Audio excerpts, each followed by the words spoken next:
All right, another text in here from, Mr. No Name. It's written here because he didn't send his name. It says, I'm a fellow Australian. I've been in KL for 9 years, and it's great to hear the Aussie sense of humour. Somebody misses home badly.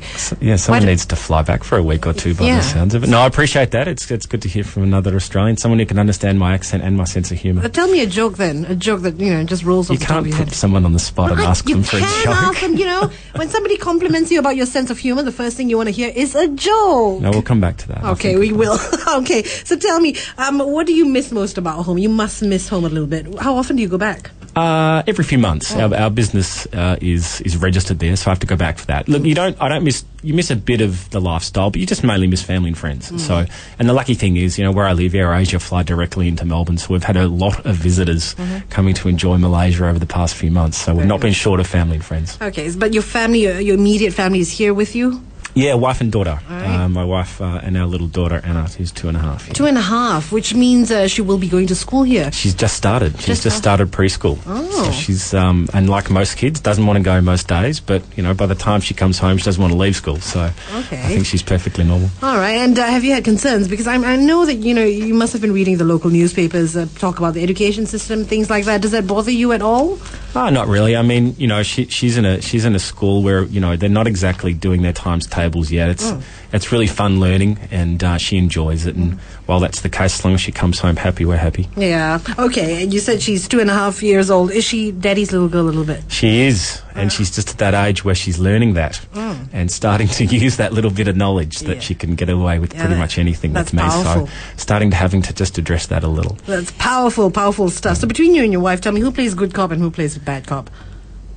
I'd have to be honest and say that my wife probably gets to play bad cop only because I come home and I find it hard to. But I've got to learn to be a little more stern with our daughter Anna. What does your wife do? She grew up too quick. What does your wife do? Well, my wife's a nurse. So and does she work here? No, she's not working at the moment. So she's looking after our daughter and other things. So how do you typically spend time together as a family? Well, we do what everyone does. We go to shopping centres on weekends. But, look, we enjoy just, catching up with friends. We've been very lucky since we've been here. We've met a lot of people, so we're kept very busy socially, and the food's obviously great, so my waistline is reflecting that. We enjoy weekends, going to restaurants and being out and about. And but like you said, everybody here goes to shopping centres. Do you find that there's a lack of stuff to do sometimes? Well, I mean, the shopping centres are pretty impressive. My wife seems to enjoy that. But all women enjoy that. No, it's fine. We've been here 7 or 8 months. Maybe in a couple of years we'll scratch around for other stuff to do. Okay, and have you had the chance to actually explore other parts of the country? Yeah, we've been really lucky. We drove up to Pancor Island. Oh, nice. Correct pronunciation. Yeah, Pancor Island. Yeah, good. And Kota Kinabalu. You drove to Kota Kinabalu? No, we didn't drive. You can't drive there. Although my sense of direction in KL, I might have tried. Well, what did you do in Kota Kinabalu? There's nothing to do there. Well, that was the beauty of it. We went to a resort there and just enjoyed the weather and relaxed, and the food and the sunshine. How long were you there for? I think 4 days. Not enough. Could have stayed there a month. It's fantastic. Really? Loved it. Yep. Is it because you're so busy and you feel as though you're on the go all the time? Because I keep on telling myself, I need a break. But after 2 weeks at home, I sort of I'm climbing the walls. Yeah. I think the danger is things like BlackBerries and laptops and internet connections. So you're never far away from it, I'm afraid. Which is, you got to separate yourself sometimes, but it's hard. Yeah, goodbye life, isn't it? Correct. Okay. Hello, BlackBerry. Okay. Now, you also mentioned, this is in the preliminary questions that we sent you a little earlier. You said something about surviving the dot-com crash and how that changed your perspective of life, on life rather.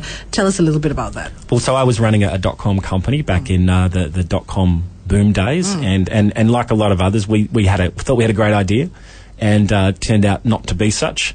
And that company didn't sort of survive the aftermath. Did it make it quite big then, that company? No, not really. Not at all. Okay. What was the idea? Look, we had this idea that auctioning antiques and collectibles on the internet was a good idea. And in theory that is, right? In theory, many things are, yeah. But you try going to an antique dealer, 10 years ago and introducing the internet to them. That was a bit of a battle.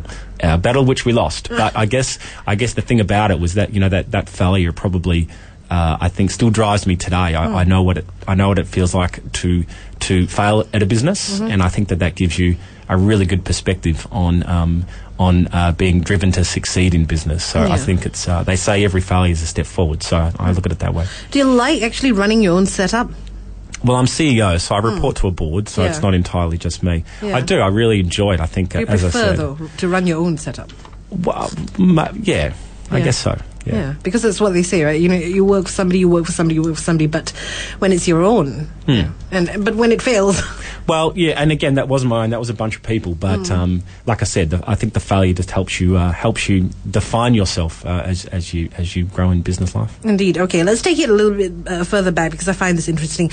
I read that you started your own lawn mowing business, but this was when you were just 14. I think that's very enterprising.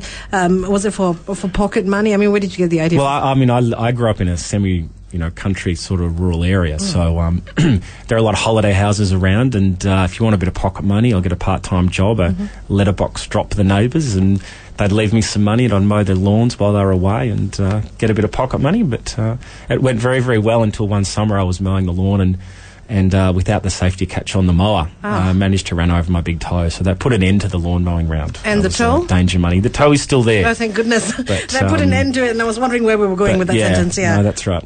Okay, now you've also said that coming to Malaysia as CEO of IPGA is your greatest achievement. In fact, if I may quote, you said, how big can it possibly become? Is this like a dream come true for you a little bit? Well, I guess I look at this company and see, the markets that we're in, the emerging markets that we're in and how fast they're growing. And I look at companies like this around the world that have grown from relatively small to be quite large. So, I think our goals with the business in Asia here are to be a leading player in the internet space. And if you get that right, then you could have something pretty special in a few years' time. So there's a group of really passionate people we have at iProperty that kind of all feel that way. So it's a pretty exciting opportunity. Okay, but do you always still look forward, set your sights on something bigger always, something ahead, something... Well, I think you got to drive towards something, don't you? Otherwise, it's kind of you live day to day. But I think not getting too far ahead. So I'm just focused on the next few years here in Malaysia and seeing what we can turn this business into. Okay, so with all your business experience running a company, have you ever considered, perhaps just throwing in the towel and just, I don't know, working on a beach somewhere, owning your own bar, that kind of thing? Well, I think everyone does, don't they? That's. I think you kind of. You work to goals, and I think one day it'd be fantastic. I could go back to Kota Kinabalu and just stay there for a while. My goodness, somebody really enjoyed Kota Kinabalu, didn't he? I did. All right, I'm going to end with your final song choice for us this evening, and this one is, I'm going to let you choose. You can choose Born Slippy or you can choose Last Goodbye. Which one would you prefer? I'll go with Born Slippy. It's a little more upbeat. Okay, tell me why you chose this song. I chose this song because it was very popular in the mid-'90s, and I was a bit younger and would go out a bit more then, and this was a very popular song amongst our friends, and I think it was from a popular film, Trainspotting, which a lot of people would remember, so I thought, a bit of a blast from the past. Okay, thank you very much for joining us, Shaun. It's been a pleasure speaking with you. Thank you. Here it is, Born Slippy on BFM 89.